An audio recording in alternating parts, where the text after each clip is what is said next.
Welcome to math solution class. आज हम एक दूसरे सीरीज के साथ मिल रहे हैं जो कि पॉलिटेक्निक का ही ये सीरीज है। इससे पहले आपको याद होगा कि कंप्लीट सीरीज हमने ख़त्म किया था। आज उसी क्रम में मैथ का दूसरा सीरीज चालू हो रहा है। इस प्रश्न को देख लिए, भी बोर्ड का ही क्वेश्चन पॉलिटेक्निक में पूछा गया है एंट्रेंस एग्जाम में। चलिए हम पहला क्वेश्चन से शुरू कर रहे हैं।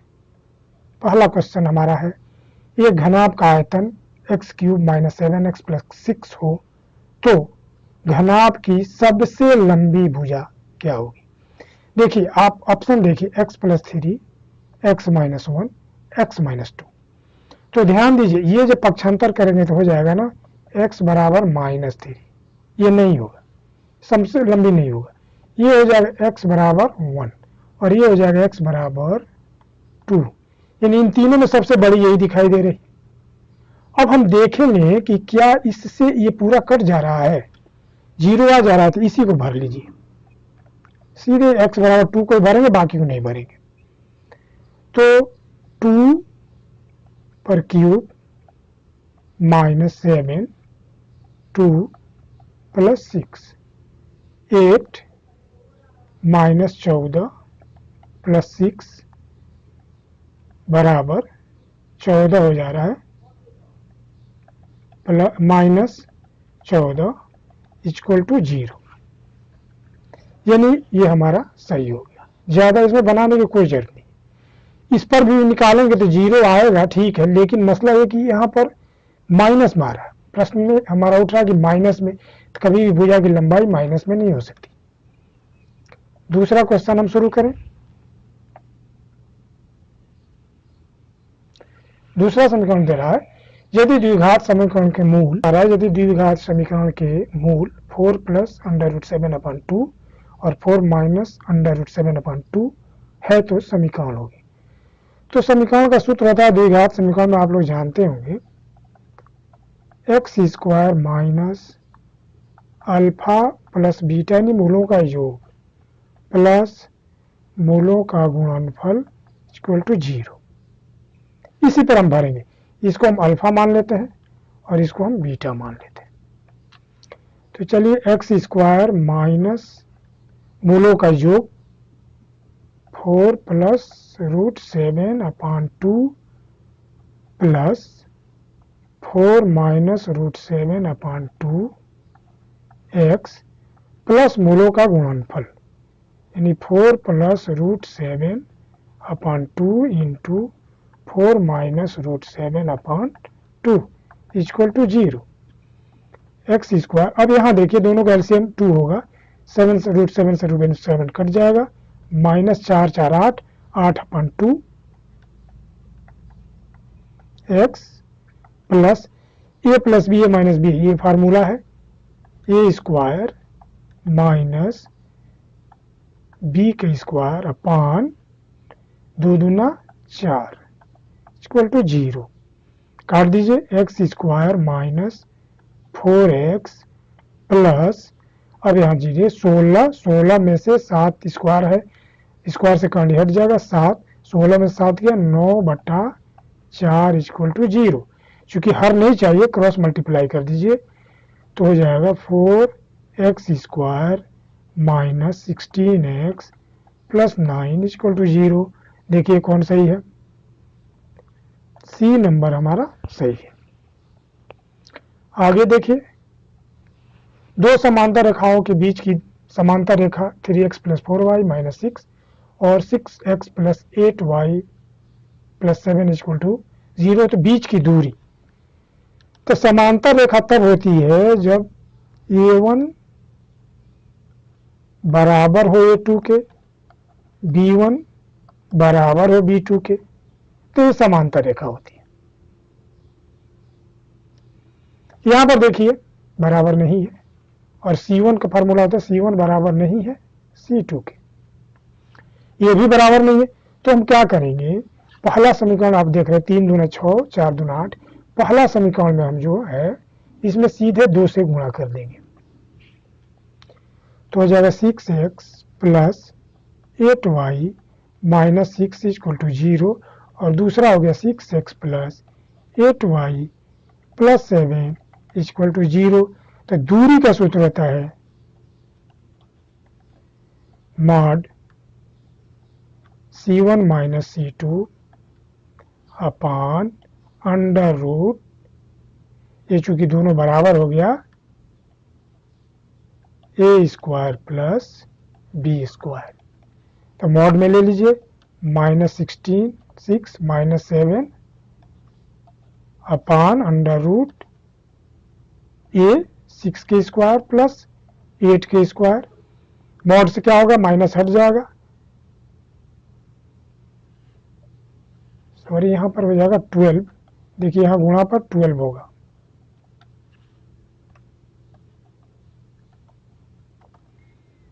तो हो जाएगा 19 अपान 36 अंडर रूट 100, 36 एंड 64 जोड़ेंगे तो 100 हो जाएगा, यानी 19 अपान 10। ये कौन सही है, ये हमारा सही है। 4 नंबर क्वेश्चन देखें। त्रिभुज की भुजाओं का अनुपात 3:4:5 है, तो उसका परिमाप, तो बड़ा आसान है। त्रिभुज का परिमाप का फार्मूला क्या होता है, तीनों भुजाओं का योग। तो हम मान लेंगे भुजा हो गया 3x plus 4x plus 5x equal to 144। जोड़ लीजिए 9 3 12x 144, इसलिए x बराबर 12 कट जाएगा, 12 हो जाएगा। तो उसका क्षेत्रफल क्या होगा, तो अब भुजा की लंबाई हम निकालेंगे। भुजा की लंबाई हमारा क्या होगा, पहला 3x है तो 12 गुणे 3 36, दूसरा क्या है 4x तो 12 गुणे 4 48, और तीसरा है 5 60। ये हमारी भुजाओं की लंबाई हो गया। तो उसका क्षेत्रफल, अब इसका क्षेत्रफल चूंकि बनाइएगा तो बहुत बड़ा हो जाएगा, क्योंकि क्षेत्रफल का सूत्र आपको लेकर चलना होगा। लेकिन हम देख रहे हैं कि ये 36 जो है और ये 48 जो है, इन दोनों का वर्ग कीजिएगा तो 8 8 64, ध्यान दीजिए 6 36, इसके अंत में 4 आ रहा है, इसके अंत में 6 6 4 10, 6 3600 इसका होगा, 36 इसके अंत में 0 आ रहा है, यानी इन दोनों के वर्गों का योग इसके बराबर है। तो हो जाएगा त्रिभुज का क्षेत्रफल, यदि बराबर है तो आधार ये हो गया और ये लंब हो गया, 1/2 आधार 36 और लंब 48, काट दीजिए 18 बाट में 8 से 144 का 4 हाथ में आपका बचा 14, 18 में 4 से 72 और 14 जोड़ लीजिए 86 मीटर स्क्वायर। तो ये हमारा आंसर हो गया। आगे क्वेश्चन देखें। एक लंबवृत्तीय बेलन की आयतन इतना है, तो बेलन का आयतन का फार्मूला क्या होता है, पाई आर स्क्वायर एच। ये आपको याद होनी चाहिए, 448 पाई। पाई से पाई हम कैंसिल कर सकते हैं। आर हमें मालूम है 7 गुणे 7 इंटू एच, 4 4 8, एच बराबर 4 4 8 अपान 7 इंटू 7, काटिए 7 में 6 से 42, 4 से कट गया, यानी एच हो गया 64 अपान 7, एच हो गया। उसका पृष्ठ क्या होगा, तो लंबवृत्तीय बेलन का पृष्ठ होता है 2 पाई आर एच। 2 पाई आर एच, तो 2 पाई का मान देख लीजिए कहीं आया है, आंसर में नहीं आया है, तो पाई का मान हम डाल देंगे 22/7 इंटू आर 7 इंटू एच 64 अपान 7, काटिए इसको, का बन जा रहा है 2 इंटू 22 अपान 7 इंटू 64। इसमें देखिए कौन आ रहा है, कोई नहीं है, नहीं, आंसर ये हो गया। यदि त्रिभुज के शीर्ष का निर्देशांक 4 6 2 और -2 0 2 हो तो इसके केंद्रक बताइए। तो आइए क्वेश्चन को हम शुरू करें। केंद्रक का फार्मूला होता है A1 plus A2 plus A3 बटा 3 और दूसरा होता है B1 plus B2 plus B3 upon 3। ये हमारा केंद्रक का फार्मूला होता है। तो यहाँ देखिए ये A1 हो गया, ये A2 हो गया, ये A3 हो गया, ये हो गया आपका B1, ये B2, ये B3। तो सीधे हम फार्मूला पर भरें 4 प्लस 2 प्लस 0 अपॉन 3 और दूसरे में हो जाएगा 6 माइनस है 2 प्लस 2 अपॉन 3। यहाँ पर हो जाएगा इक्वल टू, जोड़ लीजिए 6 अपॉन 3 और ये 2 से 2 कैंसिल हो जा रहा है, 6 अपॉन 3 इक्वल टू काटिए 2 2, यानी ये हमारा आंसर हो गया। देखिए ये नंबर सही है, ये नंबर हमारा आंसर सही है। चलिए अगला क्वेश्चन देखें। 12 त्रिभुज के कोणों का अनुपात 1 5 12 है, तो सबसे बड़ा कोण। तो ये जान 13 नंबर क्वेश्चन में सबसे पहले देखिए त्रिभुज में यदि हमारा 3 कोण है ए, ये बी और ये सी है, तो कोण ए प्लस कोण बी प्लस कोण सी इक्वल टू हो जाएगा 180 डिग्री। ये हमेशा याद होना चाहिए क्योंकि ये फार्मूला। दूसरी चीज उसके बाद हम क्या करेंगे, तो यहाँ पर दिया है 1 अनुपात 5 अनुपात 12, ये दिया हुआ कोणों का अनुपात। तो हम लिख सकते हैं इन तीनों को हम जोड़ लें, इक्वल टू हम जोड़ रहे हैं तो 1 प्लस 5 प्लस 12 इक्वल टू हो जाएगा 18। इसलिए अब पूछ रहा सबसे बड़ी कोण, ध्यान दीजिएगा सबसे बड़ी कोण। तो सबसे बड़ा इसमें तीनों में कौन है, 12 है, तो हम 12 को ऊपर कर देंगे, यानी 180 इंटू 12 अपॉन 18 काटिए 10 मल्टीप्लाई कीजिएगा तो 120 डिग्री इसमें सबसे बड़ा कोण होगा, यानी हमारा सी सही है। क्वेश्चन नंबर 14 नंबर क्वेश्चन को देखें। 14 नंबर ये बिल्कुल फार्मूला पर दिया हुआ है। यदि आपको फार्मूला याद होगा तो फार्मूला होता है ए माइनस बी ब्रैकेट में A square plus A B plus B square equal to होता है A cube minus B cube. इसी का फार्मूला होता है। माइनस इसलिए हो कि यहाँ पर माइनस, यहाँ प्लस रहता है तो ये प्लस होता है, तो ये ध्यान दीजिए। तो अब ए की जगह पर हमें कितना, ए की जगह पर हमें एक्स डालना है और बी की जगह पर 2/x डाल देना है। तो बस बहुत लंबा नहीं खींचना है, एक्स पर क्यूब माइनस 2/x पर क्यूब, ये हो जाएगा एक्स पर क्यूब माइनस 8/x पर क्यूब। देखिए इसका आंसर सही है, ये हमारा बी सही है, ये हमारा बी हो जाएगा। आगे बढ़ेंगे हम फिर से। चलिए क्वेश्चन नंबर 15 को हम देख रहे हैं। 15 में दे रहा है ए और बी किसी काम को 72 दिन में, बी और सी 120 दिन में, ए और सी 90 दिन में करे, तो ए अकेले उस काम को कितने दिन में करेगा। तो पहले हम लिखेंगे ए प्लस बी का 1 दिन का काम हम निकाल लें।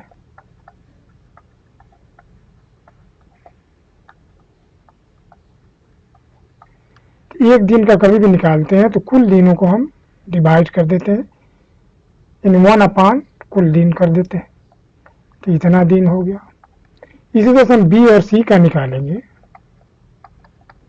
तो हो जाएगा 1/120, और सी और ए का निकालेंगे तो हो जाएगा 1/90।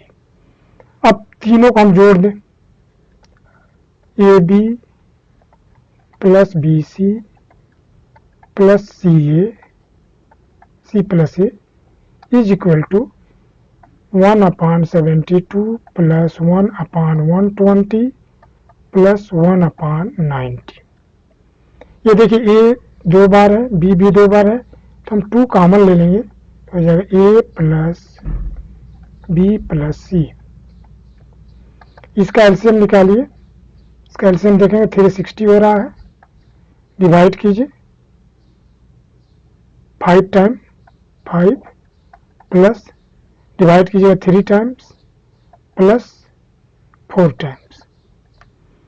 अब ये हो गया हमारा ए प्लस बी प्लस सी का एक दिन का जो काम होगा ये हम जोड़ लेंगे 12/360 इंटू ये यहाँ न्यूमरेटर है तो यहाँ हो जाएगा डिनोमिनेटर 2 यहाँ आ जाएगा। काटिए 6 से इसको काट दीजिए 60 इन्हें हो गया 1/60। ये तीनों के एक दिन का काम है। अब देखिए इसमें थोड़ा देखिए हमें निकालना है ए का। अब हम देखेंगे इन तीनों समीकरण में किसमें ए नहीं है, तो इसमें ए नहीं है इस समीकरण में। अब इसमें से इस समीकरण को हम क्या करेंगे, घटा देंगे। अब इसलिए हम लिखेंगे ए प्लस बी प्लस सी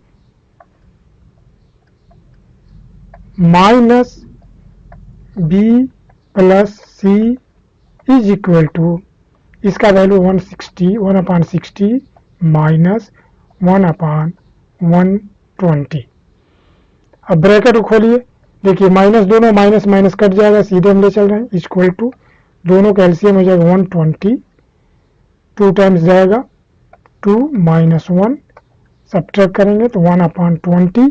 ये एक दिन का काम हो गया, इसलिए कुल काम इसको न्यूमरेटर को डिनोमिनेटर बनाएंगे तो हो जाएगा और डिनोमिनेटर आपका न्यूमरेटर बन जाएगा 120 डेज, यानी ये 120 दिन उसका लगेगा। देखिए इसमें ये नंबर सही है। आगे क्वेश्चन को देखें।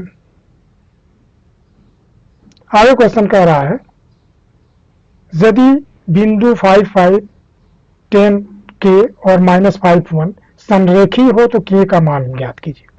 देखिए कोऑर्डिनेट ज्योमेट्री का क्वेश्चन है। चलिए कोऑर्डिनेट ज्योमेट्री से चले तो इसमें संरेख के लिए कंडीशन क्या होता है कोऑर्डिनेट ज्योमेट्री में कि यदि त्रिभुज का क्षेत्रफल 0 हो तो भुजा संरेख होती है।